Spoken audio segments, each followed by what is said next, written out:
Assalamualaikum warahmatullahi wabarakatuh. Telah sampai kepada saya sebuah FB posting oleh Ustaz Dr. Muhammad Luqman Ibrahim yang membela amalan selawat di antara solat tarawih. Para penonton yang dirahmati Allah sekalian, perbincangan tentang amalan membaca selawat dan juga doa di antara solat tarawih adalah sesuatu yang telah pun berterusan agak lama.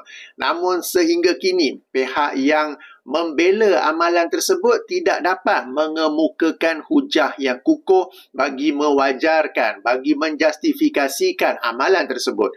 Agamawan yang berbeza akan memberi hujah yang berbeza. Namun tidak ada satu pun yang qat'i, yang jelas, yang padu, yang dapat dijadikan hujah bagi membela amalan tersebut. Dan dalam rangka mereka bertungkus lumus membela amalan itu, apa yang jelas bagi kita ialah mereka ini lebih gembira, lebih seronok, lebih bertungkus lumus untuk membela sunnah masyarakat kita daripada membela sunnah Rasulullah sallallahu alaihi wasallam. Baiklah, antaranya yang saya masukkan ialah posting daripada Ustaz Dr. Luqman yang akan saya ulas dalam video ini. Sambil itu jemput nikmati pemandangan matahari naik atau sunrise di benua Australia dalam penerbangan saya baru-baru ini ke Melbourne. Dan sekarang ni pun yang saya sedang duduk dalam bilik hotel di Melbourne untuk membuat video ini, ya. Baik, sebelum itu sedikit pengenalan bagi para penonton yang mungkin tidak kenal. Ini tangkap layar daripada FB, daripada Facebook Ustaz Dr. Muhammad Luqman Ibrahim sendiri. Jadi profil yang beliau sendiri tulis, pensyarah Universiti Islam, pensyarah Universiti Sains Islam USIM, panel Tanyalah Ustaz TV9, Madrasah Al-Quran TV Al-Hijrah, Tilawah Interaktif Muhasabah Bismillah TV3 dan juga Radio IKIM, ya. Jadi, saya merujuk kepada posting beliau sebagaimana tangkap layar seterusnya. Okey, sebagaimana tangkap layar seterusnya dan link bagi posting ini dalam kotak description. Baik, beliau menulis bid'ah selawat tarawih. Ramadan menggamit, maknanya menjetik untuk datang lagi. Antara perkara yang dipermasalahkan ialah selawat antara tarawih. Jadi beliau memberi beberapa poin tentang perkara ini dan inilah yang akan saya ulas, ya. Pertama, beliau menyebut respon mudah. Nak selawat silakan, kalau tak nak, tak siapa paksa anda. Wahai Ustaz dan juga para agamawan lain yang berhujah sedemikian, sebab bukan Ustaz seorang saja yang berkata sedemikian. Tidak tahukah anda ataupun adakah anda daripada planet lain sehingga anda tidak tahu bahawa amalan selawat yang dilakukan antara solat-solat tarawih di Malaysia adalah dengan suara yang kuat, menggunakan mikrofon dan pembesar suara. Bahkan ada sebahagian imam atau bilal yang sehingga terjerit-jerit sehingga mengganggu orang lain. Sebab waktu antara solat-solat tarawih ialah waktu rehat, dan bagi sesiapa yang ingin berzikir, mereka berzikir apa zikir yang mereka nak, mereka berdoa apa doa yang mereka nak. Dan apabila adanya orang-orang di sebelah tu yang menjerit-jerit atau melaung-laung membaca selawat, ia mengganggu mereka yang ingin berzikir secara sendiri-sendiri. Maka ini bukanlah isu siapa nak buat sila buat, siapa tak nak buat tak payah buat, tak ada siapa paksa. Ini adalah isu mengganggu orang lain yang hendak melakukan zikir tersendiri di waktu rehat antara solat-solat tarawih. Baik, di sini saya bawa sebuah hadis yang dikeluarkan oleh Imam Abu Daud dalam sunannya, hadis nombor 1332 sebagaimana tangkap layar, ya, dengan darjat yang sahih. Ayo sama-sama kita baca. Ya, daripada Abi Sa'idin Al-Khudri radhiyallahu anhu qala i'tikafa Rasulullah sallallahu alaihi wasallam fil masjid.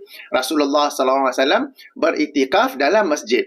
Fasami'ahum yajharuna bil qiraati.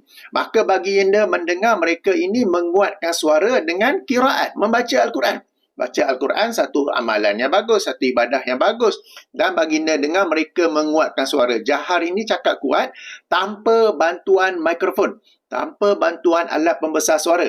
Macam saya sedang buat video sekarang ni, saya cakap dengan jahar kan, tanpa ada apa-apa alat untuk membantu menguatkan lagi suara saya. Ini yang dimasukkan jahar. Okey, lalu maksudnya hadis ni baginda sedang beriktikaf, lalu baginda dengar adanya orang-orang yang menguatkan suara bukan dengan sembang, bukan dengan buat perkara lara, tetapi baca Al-Quran. Ibadah yang bagus ya. Fakashafa sitra, maka baginda menyelak tirainya, waqala, dan bersabda, ala inna kullakum munaji rabbahu, ketahuilah bahawa setiap kalian, ketahuilah sesungguhnya setiap kalian sedang bermunajat kepada Tuhannya. Fala yu'ziyanna ba'dukum ba'da, maka janganlah sebahagian kalian mengganggu sebahagian yang lain. Wala yarfa' ba'dukum ala ba'din fil qira'ati, dan janganlah sebahagian kalian mengganggu janganlah sebahagian kalian meninggikan suara dengan janganlah sebahagian kalian meninggikan suara di atas sebahagian lain dengan membaca Al-Quran. Au qala fi solati, atau dalam melaksanakan solat kalian. Ini amalan baca Al-Quran ni, confirm bagus. Tapi itu pun Rasulullah SAW menegur, wala yarfa' ba'dukum ala ba'din fil qira'ati. Janganlah sebahagian kalian meninggikan suara, mengangkatkan suara di atas sebahagian lain dalam membaca Al-Quran. Jadi daripada hadis ini, satu pelajaran penting dalam rangka kita beribadah, don't be selfish. Jangan hanya pentingkan diri sendiri. Sebaliknya, fikir tentang orang lain juga. Hadis ini lazim saya bacakan apabila berbicara tentang amalan berzikir secara kuat selepas solat fardu. Sekarang ini menjadi kelaziman sebahagian besar masjid, surau di Malaysia. Habis saja solat berjemaah, imam akan berzikir dengan kuat, bukan dengan jahar, tapi kuat dengan bantuan mikrofon dan juga alat pembesar suara. Padahal di belakangnya ada makmum-makmum masbuk yang masih lagi sedang melaksanakan solat fardu. Lalu mereka ini mengganggu dengan amalan sunat. Zikir selepas solat itu sunat, mengganggu orang yang sedang melakukan ibadah wajib. Sama juga dalam kes ini, waktu antara solat tarawih ni orang nak berehat dan kita kata bagus berzikir, masing-masing boleh pilih zikir apa nak. Yang nak la ilaha illallah silakan, yang nak subhanallah yang azim silakan, yang nak subhanallah bihamdi silakan, yang nak berselawat silakan, yang nak berdoa silakan. Akan tetapi walau bagaimanapun, namun begitu, apabila kebanyakan dalam masjid atau surau itu berselawat dengan suara yang kuat, dengan bantuan mikrofon dan alat pembesar suara, ia mengganggu orang lain. Jadi wahai ustaz dan mereka yang sependapat dengan ustaz ini, ia bukanlah respon semudah nak selawat silakan, tak nak tak apa, tak ada siapa paksa anda. Ia mengganggu orang lain. Okey, jadi harap ambil maklum tentang hal ini. Don't be selfish with you and your own amal, then you disregard your fellow Muslims. Baik, perkara kedua yang disentuh ialah perkara yang disuruh secara umum tanpa diikat, maka biarlah ia dengan keumumannya, tidak perlu menyempit dan menyusahkan. Ia adalah dikira rahmat dan keluasan kepada umat. Saya tak faham ustaz ni tulis bab ni, dia faham ke tidak? Sebab selawat ini adalah satu anjuran, satu suruhan agama secara umum, maka kenapakah ia disempitkan kepada waktu rehat antara solat-solat tarawih? Juga menyusahkan. Kenapa menyusahkan? Ya, ini apabila imam atau Bilal yang menghafal lafaz-lafaz selawat itu tak hadir. Sebab ini jangan tipulah. Orang kata, ini sebagai orang akan kata, alah, kalau tak tahu baca tak apa, tak payah baca. Tak. Satu fakta yang tak dapat dinafikan di Malaysia ini, kalau di masjid atau surau tu imam atau Bilal yang menghafal bacaan-bacaan selawat tu tidak hadir, terlewat ke apa ke, solat tarawih tu sendiri ditangguhkan. Nak tunggu siapa tahu baca, siapa yang tahu baca, siapa yang boleh pimpin dengan mikrofon. Seorang tengah orang kata, aku ingat sikit-sikit je. Selalu aku duk ikut je. Sampai boleh tertangguh, sampai boleh delay solat tarawih tu kerana yang menghafal tidak hadir.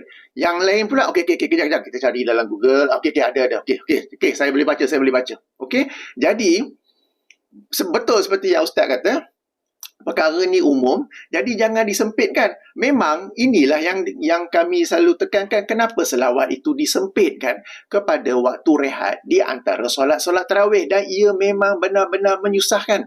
Sebab kalau orang yang membacanya itu tidak hadir atau terlewat hadir, tertangguh solat tarawih itu kerana menunggu orang yang boleh baca atau mencari-cari siapa yang boleh baca. Jadi hujah yang kedua ni kita sokonglah apa yang ditulis oleh ustaz. Baik.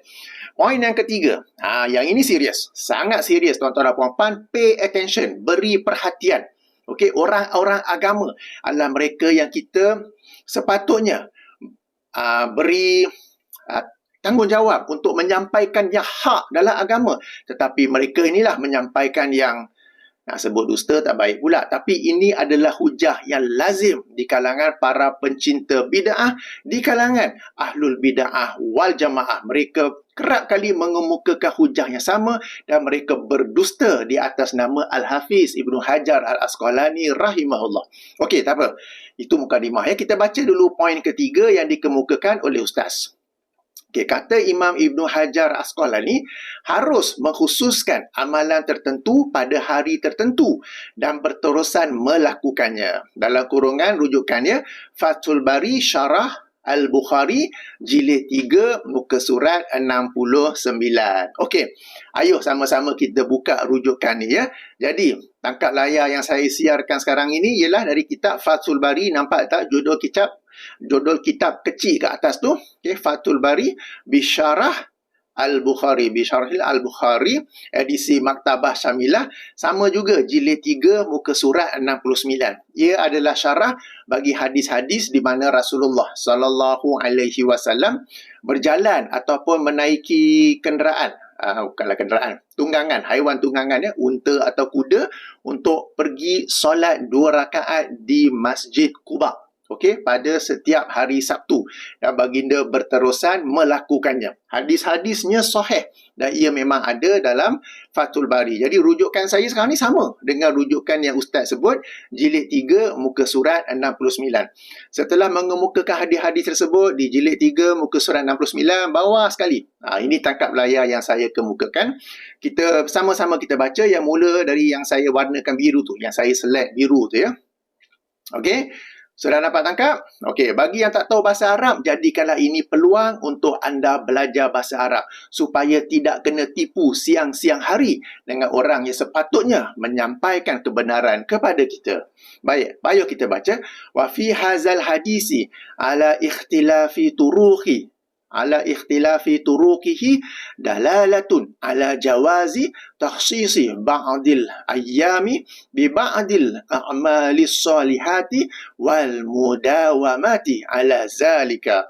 Dan dalam hadis-hadis ini dan dengan pelbagai jalan periwayatannya merupakan dalil atas dibolehkan, atas diharuskan, mengkhususkan dengan sebahagian hari, dengan sesuatu amal soleh dan berterusan melakukan yang sedemikian itu. Alright? Betul ya kata-kata Ibnu Hajar Asqalani?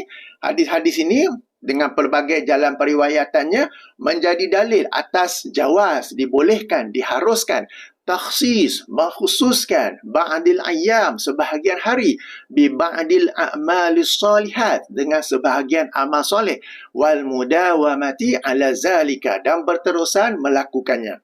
Satu kata kunci perhatikan, Imam Ibnu Hajar Al-Asqalani menyebut amal soleh. Beliau tidak sebut ibadah. Para penonton yang dirahmati Allah sekalian, amal soleh terbahagi dua. Apa yang merupakan hak Allah Subhanahu Wa Taala.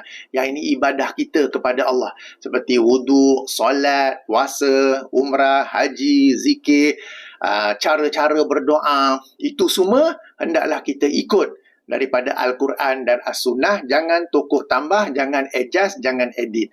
Kedua, amal soleh yang merupakan urusan kita sesama makhluk. Kita berbuat baik kepada orang tua, berbuat baik kepada jiran, berbuat baik kepada masyarakat, berbuat baik kepada haiwan, kepada alam. Itu kategori kedua. Kategori kedua ni kita nak buat macam mana pun boleh. Asalkan ia selari dengan nas-nas syarak ya. Ingat ya, yang pertama, amal soleh pertama ialah ibadah kita kepada Allah. Yang itu jangan adjust, jangan edit, jangan tokok tambah.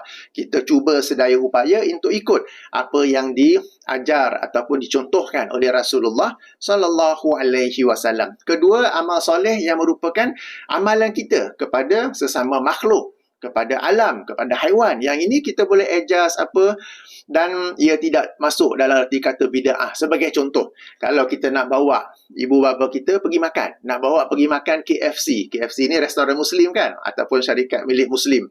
Zaman Nabi tak ada KFC, tak ada Kentucky Fried Chicken, bid'ah ni. Okey, tak nak bawa lah. Aku nak kena bawa kedai yang jual roti je, dengan kambing bakar. Itu saja boleh. Tak, amal soleh tak masuk dalam kategori macam tu ya.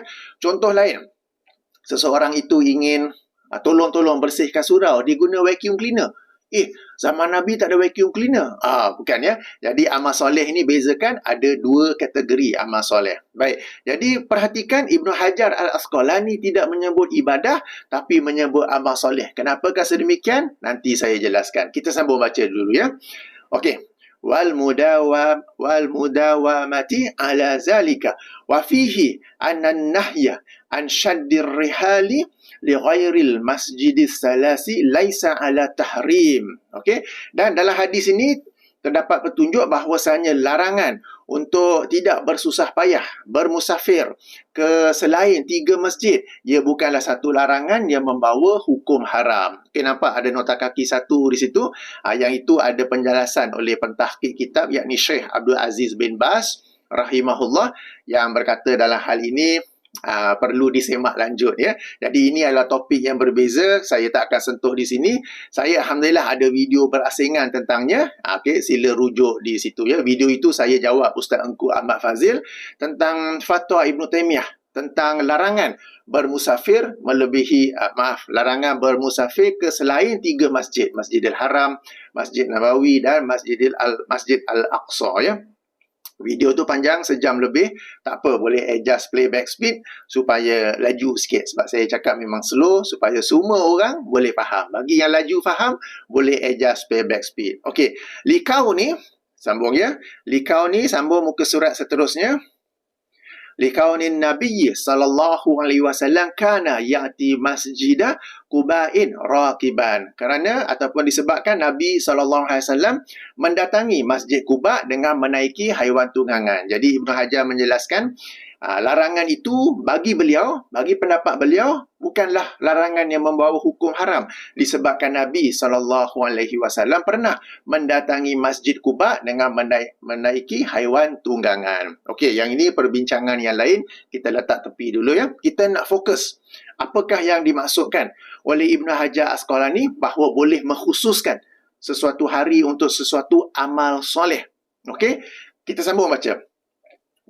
Wa tu'qiba bi anna baji'ahu sallallahu alaihi wasallam ila Quba'in innama kana limuwasalatil ansari wa tafaqqudi halihim.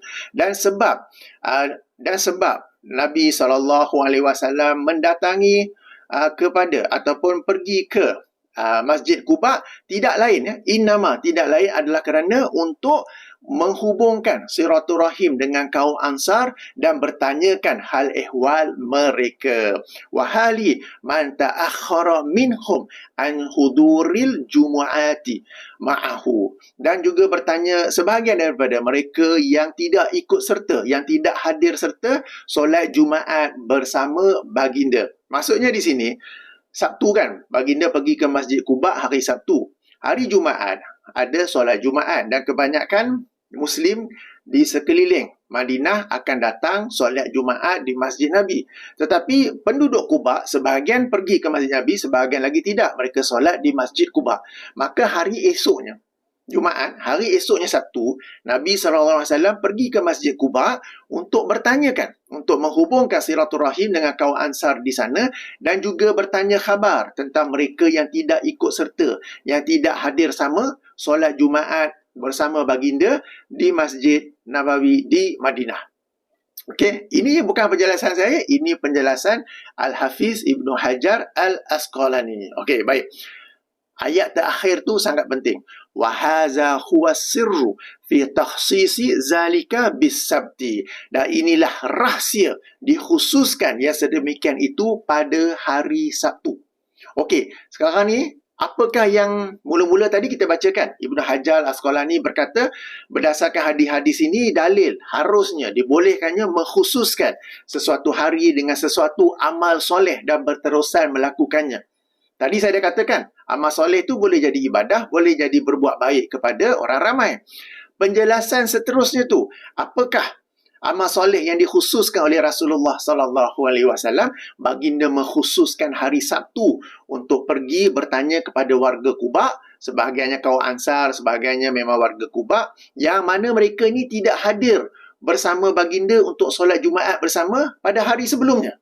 Okay, hari Jumaat, solat Jumaat bersama. Dah habis solat Jumaat ataupun sebelum solat Jumaat, baginda dapat jumpa dengan ramai, bertanya khabar apa semua. Tapi mereka yang dari Quba ada yang tak datang. Maka esok harinya, baginda pergi ke sana untuk bertanyakan khabar mereka, untuk bertanyakan hal ehwal mereka.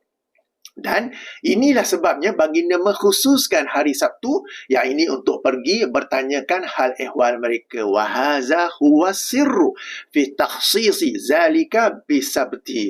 Dan inilah sirru ni rahsia, okay? Rahasia. Rahsia kenapa dikhususkan yang sedemikian itu pada hari Sabtu. Sebab Jumaat, Sabtu pergi.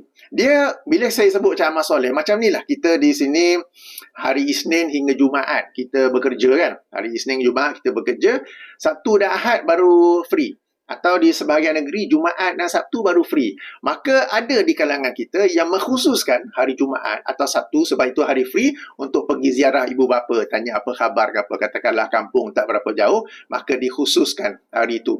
Maka pengkhususan ini bukanlah pengkhususan sesuatu ibadah yang khusus kepada Allah SWT, tetapi amal soleh untuk ziarah kepada ibu bapa. Jadi ini yang dimaksudkan oleh Al-Hafiz Ibnu Hajar Al-Asqalani.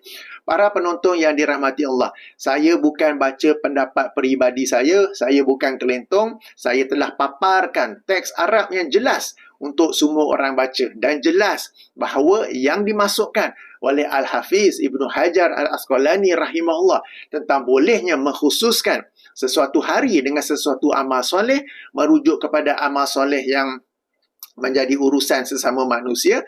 Yang ini apa yang Rasulullah lakukan, mengkhususkan hari Sabtu untuk pergi ke Quba bertanyakan hal ehwal warga Quba, kerana di kalangan mereka ada yang tidak hadir solat Jumaat bersama baginda di Masjid Baginda di Madinah.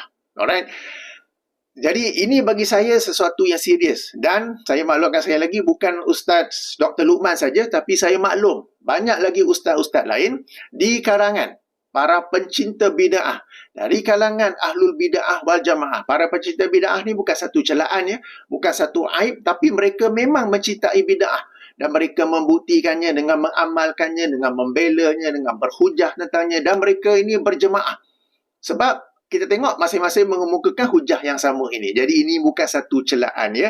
Maka para penonton yang dirahmati Allah, kita ambil beberapa iktibar di sini. Yang pertama, berhati-hati apabila seseorang ustaz itu mengemukakan rujukan. Tak cukup rujukan, buka sendiri dan baca. Okey. Semalam saya baru buat video tentang dua orang ustaz kembar yang mendakwa Al-Khatib Al-Syarbini rahimahullah dalam kitab tafsirnya As-Sirajul Munir, menyebut sesiapa yang solat mutlak 4 rakaat pada awal Ramadan, kemudian membaca surah Al-Fas kan, maka dia mendapat kekayaan sepanjang tahun atau kebaikan sepanjang tahun. Bila buka kitab itu, tak ada pun sebut 4 rakaat.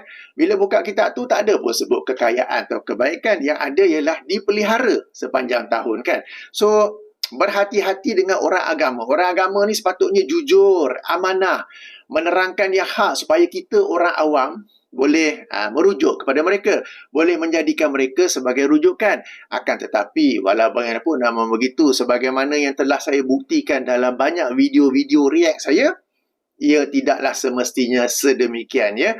Maka tak ada cara mudah, melainkan kita pun mesti upgrade diri kita ya. Jangan biarkan diri kita ni diperbodohkan, dipermainkan, ditipu oleh orang-orang agama. Alright, jangan biarkan diri kita. Sebab kalau tidak, kita sendiri jadi mangsa. Tengok ni, satu bukti yang sangat jelas. Bagaimana kata-kata Al-Hafiz Ibnu Hajar Asqalani telah yang panjang itu, tapi dipendekkan sebagai apa? kata Imam Ibn Hajar Asqalani harus mengkhususkan amalan tertentu pada hari tertentu. Padahal yang dimaksudkan adalah amalan untuk ziarah kepada orang, bukannya ibadah kita kepada Allah Subhanahu Wa Taala. Kita sedang bicara apa sekarang ni? Ibadah antara solat-solat tarawih, di mana ia adalah ibadah yang khusus kepada Allah Subhanahu Wa Taala. Maka itu bukanlah dalilnya, ya. Dan di sini juga menjadi bukti bahawa kita mesti belajar bahasa Arab. Kena tahu sikit sebanyak. Sebab ada sebagian orang saya tunjuk tangkap layar pun dia tak tahu saya baca kat mana. Betul-betul buta huruf. Jadi jangan sedemikian. Lihat ya bagaimana anda kena tipu dengan orang yang sepatutnya tahu bahasa Arab tapi dia baca lain daripada lain. Saya baca bahasa Arab mungkin sebutan tak berapa betul sebab bila belajar bahasa Arab pun dah tua, lidah pun dah keras. Kadang-kadang baris pun salah, tapi kita dapat baca dan saya tunjuk kepada anda semua. Tak ada saya nak tipu-tipu. Saya tangkap layar. Saya tak copy and paste. Sebab Maktabah Syamilah ni, dia ada fungsi kita boleh copy dia punya teks dan saya boleh paste dalam video ni. Saya tak mahu melakukan sedemikian. Nanti ada orang kata, mungkin saya skip sesuatu perkataan. Mungkin saya delete atau tambah sesuatu perkataan. Jadi saya tangkap layar. Screenshot. Supaya sebiji-sebiji yang dalam kitab ada di skrin anda, ya. Supaya tak ada timbul ini ni diedit kot perkataan tu. Sebab Maktabah Syamilah ni boleh copy and paste. Dia ada fungsi copy and paste. Saya tak mahu melakukannya. Saya tunjuk sebiji-sebiji dalam kitab tu macam mana supaya anda semua boleh lihat.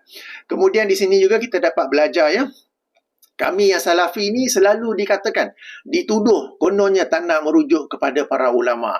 Kononnya ikut Al-Quran dan Sunnah sendiri. Padahal kami merujuk pada ulama. Dan kami tahu apa yang sebenarnya dikatakan oleh Al-Hafiz Ibnu Hajar Al-Asqalani. Tetapi orang yang selalu mendakwa diri mereka mengikut ulama, mereka itulah yang sebenarnya tidak amanah dalam menukil kata-kata para ulama. Okey, jadi sebab tu saya kata poin yang ketiga ni sangat penting untuk kita semua ambil maklum tentangnya dan ambil iktibar tentangnya supaya kita ni tidak dipermainkan, tidak diperbodohkan, tidak diperalatkan oleh orang-orang agama.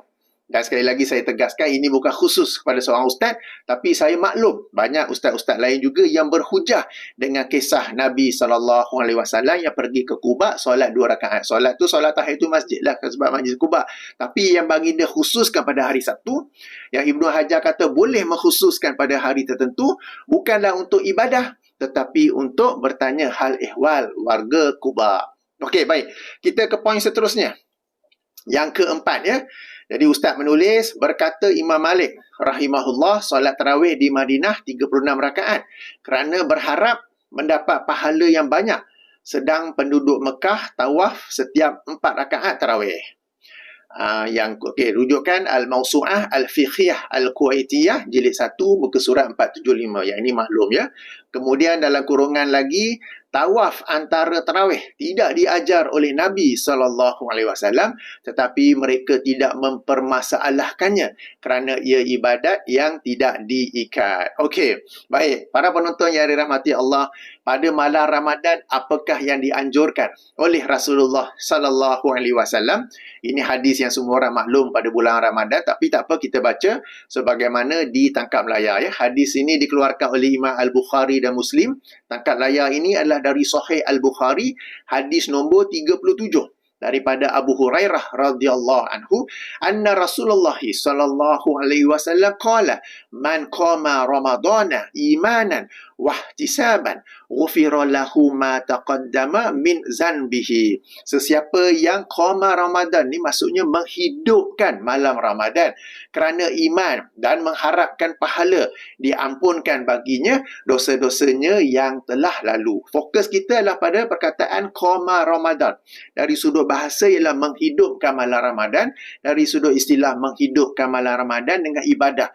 Ibadah itu di sisi zaman salafus soleh, ia tidak terhad kepada solat tarawih. Kita sekarang faham dengan solat tarawih, kan? Tapi tak juga, ada pula orang yang bezakan solat tarawih ni lain, qamar Ramadan lain, ya. Jadi hadis ini menjadi dalil bahawa sesiapa yang menghidupkan malam Ramadan dengan ibadah, ibadah itu boleh jadi solat tarawih, ibadah itu boleh jadi tawaf, ibadah itu boleh jadi membaca Al-Quran dan sebagainya, ya. Maka tidak ada masalah jika di Madinah mereka melaksanakannya 36 rakaat.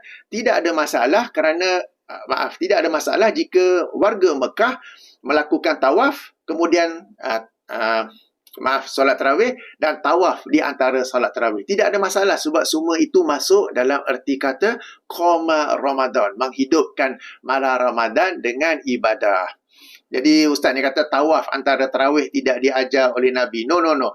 Solat tarawih ni kita sekarang ni saja yang anggap ia ibadah khusus pada malam Ramadan. Sampai-sampai orang yang tidak tarawih dianggap sebagai tidak menghidupkan malam Ramadan. Itu padahal boleh saja menghidupkan boleh saja menghidupkan malam Ramadan dengan amal ibadah yang lain. Jadi nampaknya ustaz terburu-buru dalam memberi komen yang nombor 4 ni ya. Jadi saya ulangi, man qama Ramadan itu merujuk kepada sesiapa yang menghidupkan malam Ramadan dengan apa jua ibadah. Yang nak solat tarawih silakan, yang nak tawaf silakan, yang nak bersilih ganti antara solat tarawih dan tawaf silakan.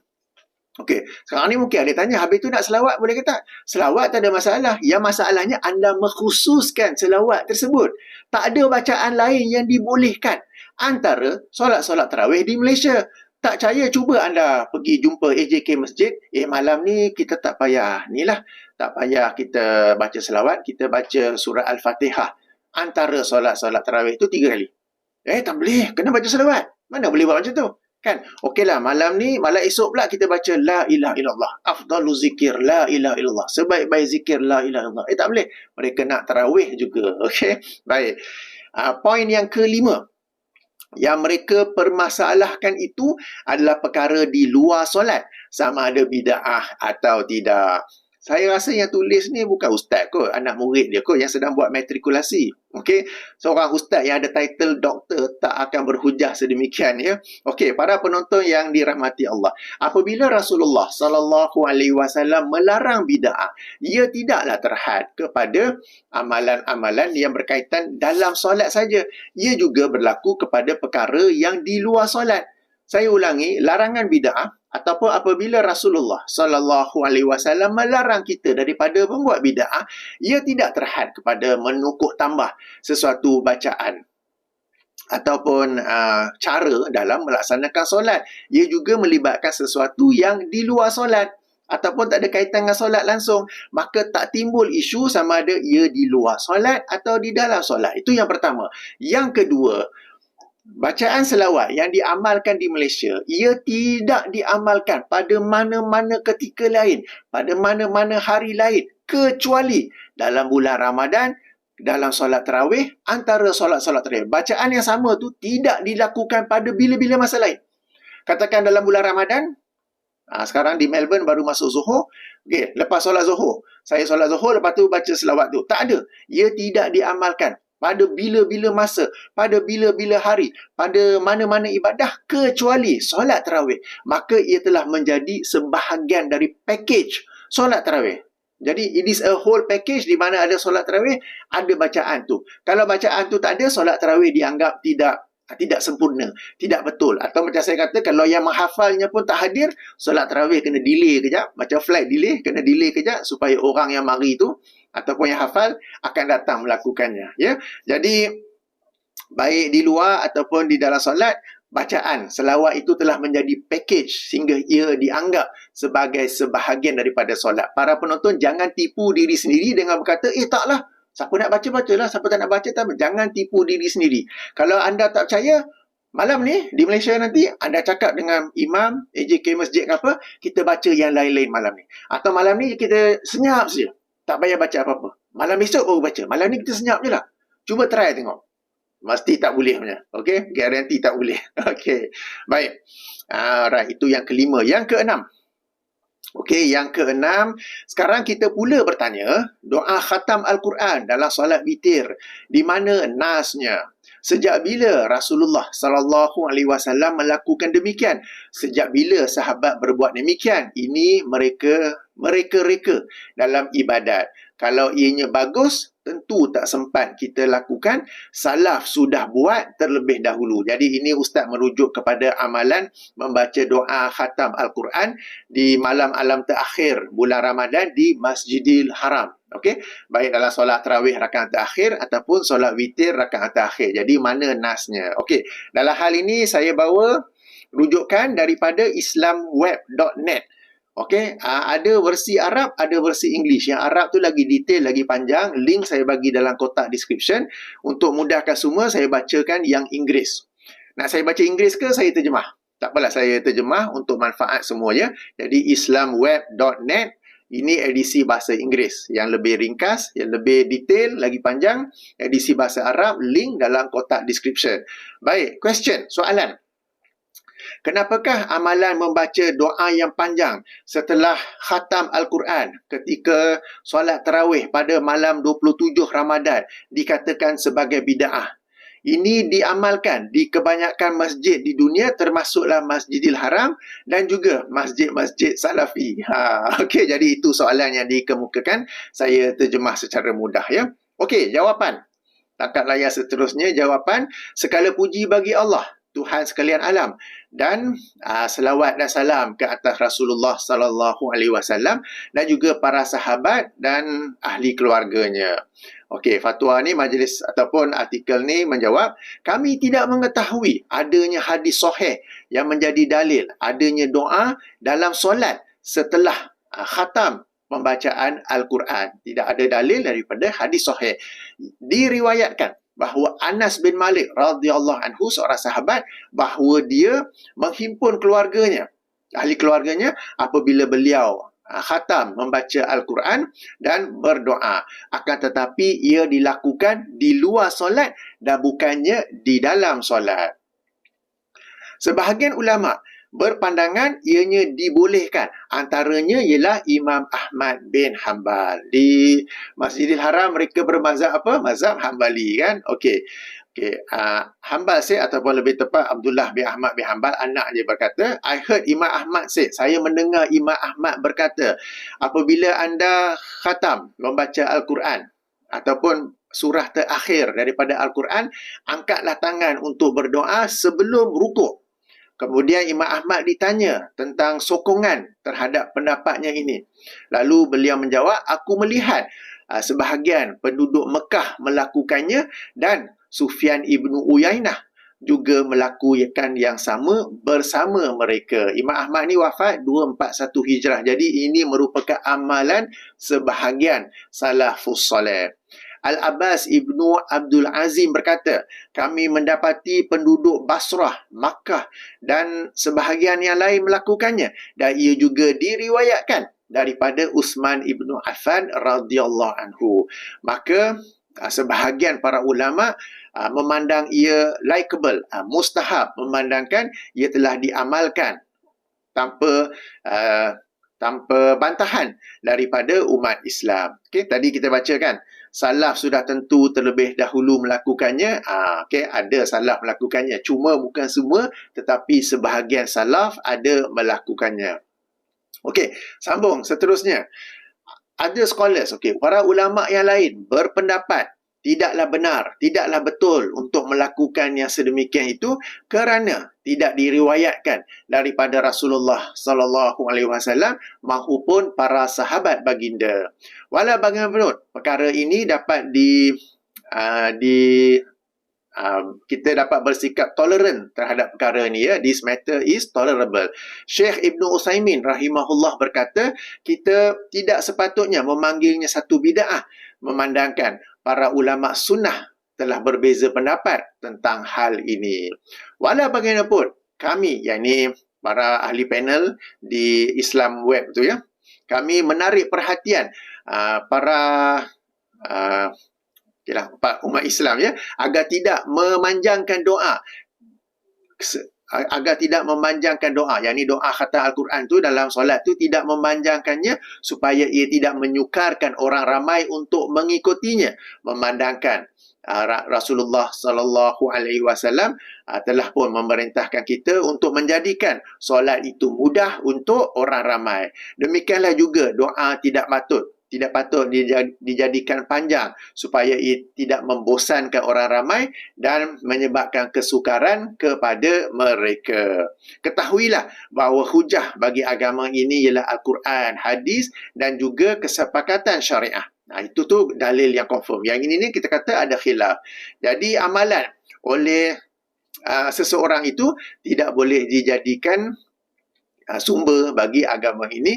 Wallahu a'lam. Jadi kesimpulan mudah daripada penjelasan ini, sebahagian daripada salafus soleh ada mengamalkannya, sebahagian lagi tidak mengamalkannya, maka ia sesuatu yang khilaf di kalangan mereka, maka tidak patut dipanggil sebagai bid'ah kerana ada khilaf di kalangan mereka. Jadi ini daripada Islam web. Alright, jadi yang Arab ada, yang ini yang English, saya terjemah secara mudah. Ini sebagai jawapan kepada yang keenam. Ketujuh, Ustaz menulis, jelas itu adalah bid'ah mengikut kaedah mereka. Anehnya mereka tak mempersoalkannya. Malah mereka juga solat di belakang Imam Mekah yang melakukan bid'ah. Ya, nampaknya di sini Ustaz terburu-buru menuduh perkara ini sebagai bid'ah. Padahal seperti yang telah saya jelaskan, ada khilaf berlaku di sana di kalangan generasi salafus soleh sendiri. Baik. Kejap ya. Di sini mungkin akan ada yang berkata, kalau macam tu, bid'ah-bid'ah yang lain tu pun khilaf juga. Nanti dulu. Khilaf di sini maksudnya sebahagian generasi salaf buat, sebahagian generasi salaf kata tak buat. Ini khilafnya. Alright. Yang dilakukan di Malaysia, salaf tak buat, kitab-kitab para ulama pun tak buat. Cuba rujuk bid'ah-bid'ah yang telah dikhususkan di Malaysia sekarang ni kan. Adalah kitab mana-mana ulama tak? Tidak ada kan. Bahkan dalam satu posting yang dikemukakan oleh Ustaz Dr. Rozaimi, Imam Ibnu Hajar Al-Haytami, seorang imam besar dalam mazhab Syafi'i yang wafat tahun 974 Hijrah. Beliau sendiri telah membida'ahkan, mengkhususkan bacaan selawat tertentu di antara solat-solat tarawih. Jadi bezakan ya, bahawa apabila dikatakan khilaf di sini merujukkan di kalangan generasi salaf itu sendiri. Ada yang amalkan, ada yang tidak amalkan. Itu baru kita kata khilaf. Yang dok buat kan, yang dilakukan, yang diamalkan di Malaysia sekarang ni tidak ada. Sebab itu apabila kita bincang tentang selawat ni, mereka tak dapat kemukakan bahawa generasi salaf melakukannya. Mereka tak dapat kemukakan bahawa dalam kitab-kitab ulama muktabar, mazhab Syafi'i atau mana-mana mazhab lain pun ada menyusun lirik dan bacaan selawat sebagaimana yang telah ditetapkan di Malaysia ini ya. Di Malaysia kita tak boleh baca yang lain. Baca yang lain saja, tengok tu Wahabi dah tu. Okey. Jangan tipu diri sendiri. Saya ulangi, jangan tipu diri sendiri dengan berkata, "Alah, boleh saja baca yang lain." No. Saya ni telah lama duduk di Malaysia, anda juga telah lama duduk di Malaysia. Kita tahu bacaan itu tidak boleh diubah. Baik. Jadi demikianlah semua 7 poin yang dikemukakan oleh Ustaz yang telah saya ulas dan react satu per satu ya. Jadi jangan lupa untuk rujuk link dalam kotak description. Jangan lupa jadikan ini sebagai satu penggerak untuk kita belajar bahasa Arab supaya tak kena senang-senang kena tipu. Okey. Kita kena start belajar bahasa Arab supaya kita dapat faham Al-Quran, faham hadis dan juga dapat faham kalam para ulama. Tak jadi pakar pun tak apa. Apa guna jadi pakar dalam bahasa Arab tetapi tidak amanah daripada menukil daripada kitab para ulama. Oleh itu para penonton yang dirahmati Allah, bacaan selawat sebagaimana yang diamalkan di Malaysia sekarang ini, ia bukanlah sesuatu yang memiliki dalil ataupun hujah di sebaliknya. Masing-masing pihak cuba membelanya dengan dalil-dalil yang sangat rapuh sebagaimana yang kita sendiri telah pun lihat ataupun telah pun saya ulas dan react ya. Moga-moga kita ambil iktibar, moga-moga satu hari nanti perkara ini dapat ditinggalkan sebagaimana lama dulu. Apabila hadis yang menerangkan pada setiap malam Ramadan itu ada keutamaan tertentu, itu adalah hadis palsu. Bila pertama kali kita para pecinta sunnah mengatakan ia adalah hadis palsu, tidak ada asal usulnya, mendapat tentangan yang begitu hebat. Apa salahnya benda baik, apa salahnya benda baik. Tapi kita meneruskan menerangan, kita meneruskan penjelasan sampai akhirnya sekarang ini ia tidak disebut lagi. Padahal hadis tu dulu siap keluar dalam TV. Okey, jadi amalan-amalan lain-lain pun moga-moga perlahan-perlahan ia ditinggalkan ya. Ia ditinggalkan, moga-moga pada satu hari nanti kelak. Baik, demikian ulasan saya telah memanjang. Okay, saya tutupi dengan subhanakallahumma wa bihamdika asyhadu an la ilaha illa anta astaghfiruka wa atubu ilaika. Assalamualaikum warahmatullahi wabarakatuh.